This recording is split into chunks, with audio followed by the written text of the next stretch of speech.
word of mouth, and people absolutely worshipped them. Everyone loves Ride the Lightning, Just for All, Master of Puppets. The Black Album started people tripping out on that.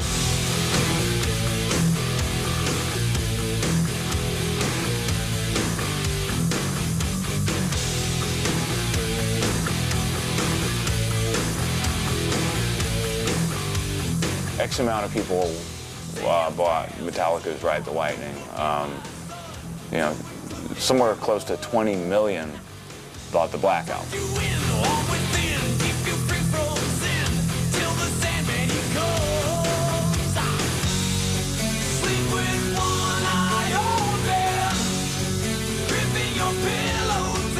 It was their Back in Black, and I think certain of the faithful were horrified. But it was so commercially successful, and it took them to another level.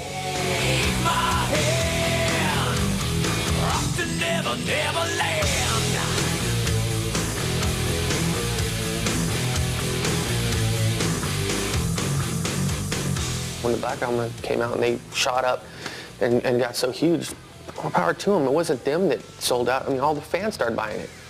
The fans are the ones that make the bands big, and it's all the fans' fault. And then what happens with the sellout kids, they're like, Metallica's my band, nobody's heard of them, they're my fucking band. And when other people, Joe Schmo, starts hearing about them, then, oh, they sold out, fuck them.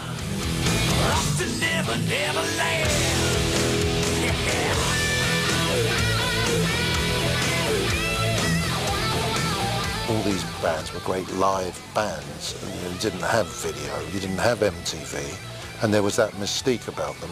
And they had to be absolutely great live, and that's how they would become successful.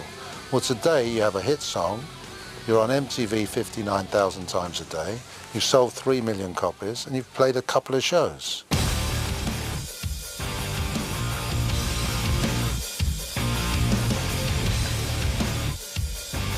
The pressure from the record companies, because of the way things had changed, the industries had changed, they wanted singles to play on radios because they could make videos now because there was MTV, so on and so forth. And the way things were sold was completely different. So now we're at a stage where it's a dirty word to walk into a label and say, oh, we play metal. Oh dear, oh dear. There's no budgets, they don't want it.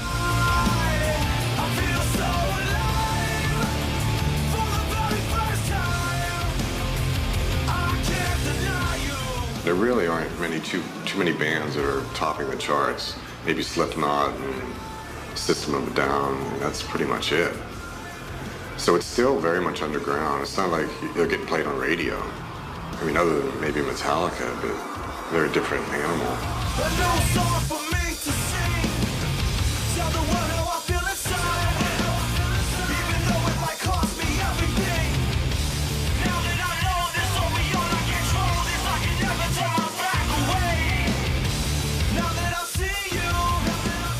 Now it's the suits and the people who make the music, and they don't look at artists as artists anymore. They look at us as commodities, kind of like, you know, a carton of milk, and you look and see when it spoils on the top, and most bands don't have the longevity anymore.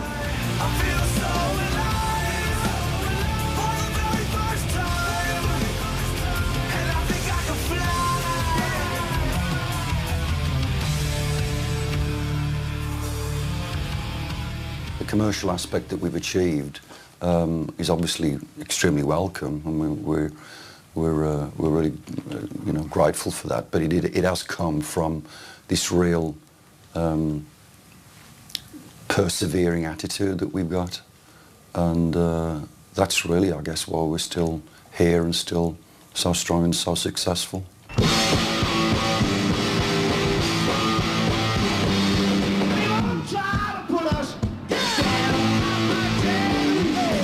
Sort of heard about it with The Who, with Keith Moon, Led Zeppelin, of course.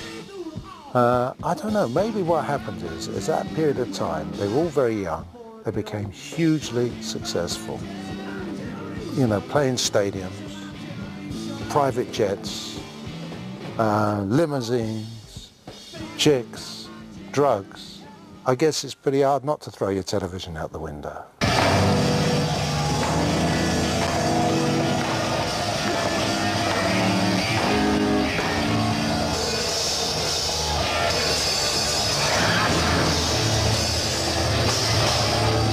if everybody's really honest, the people who started all that mayhem was The Who, you know. And all of a sudden we found that, hey, if on the odd night, it was really a great deal of fun. You know, some nights you had such a high from the music and the reaction of the audience, you needed to go somewhere else and there wasn't anywhere else to go. And a little bit of destruction, boy, it didn't half release attention, I tell you.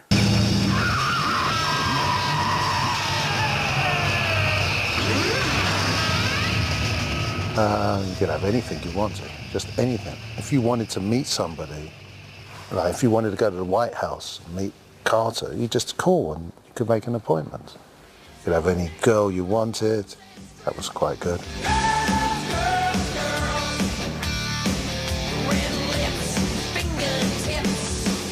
During the 80s, cocaine was one of the things that, you know, even the record companies provided. If everybody was, you know, indulging in milk and cookies every night and in bed at 10, the music might not have the same effect.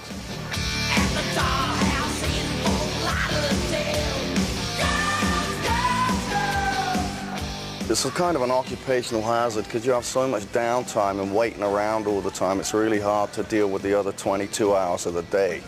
Hanging around, sitting on buses, flying, driving, doing whatever, man. Isn't that the truth, Scott? All the hanging around is what kills you. So, you know, people get bored and then they think, oh, I'll just do a bit of this. Or, you know, a lot of people want to come hang around and bring all that stuff around. But, I mean, luckily we kind of been through it and lived through it and witnessed a lot of bad things that have happened through that stuff, and it's definitely not the way to go.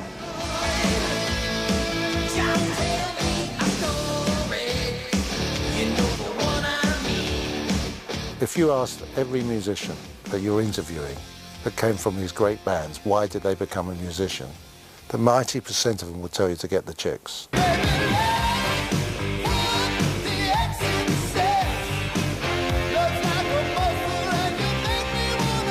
I had my fun. During a lot of the years with Kiss, I was actually married. I can't say happily married, but I was married and I was faithful because I realized there'd be hell to pay. So that's the way I lived. And I've obviously had a lot of fun with many women through the years. I can't in any way compete with a Gene Simmons. And for Gene, it's a drug. Gene, by the way, never really drank or got high at all right? So for him, it's about sex and money and fame, and he doesn't even give a damn about so much the instruments, or like, ooh, that's a 59 P bass. Means nothing to him.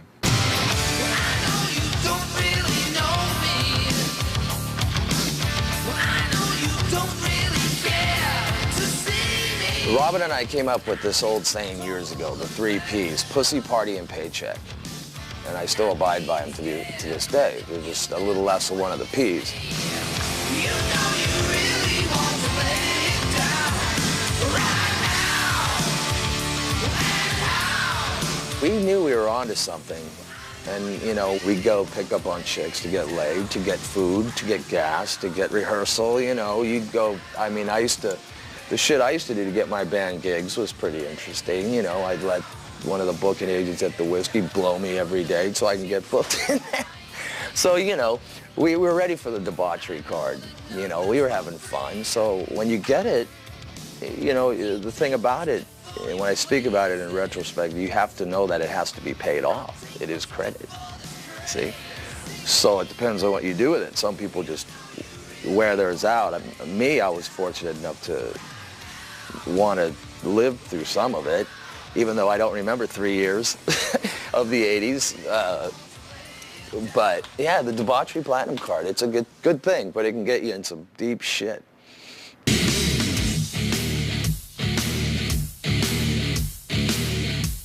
Back in the mid-'80s, it was, you know, the big four of thrash: Slayer, Metallica, Anthrax, Megadeth.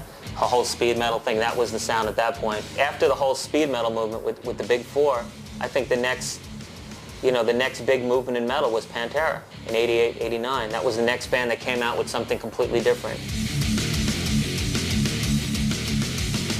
Can't you see I'm easily bothered by persistence?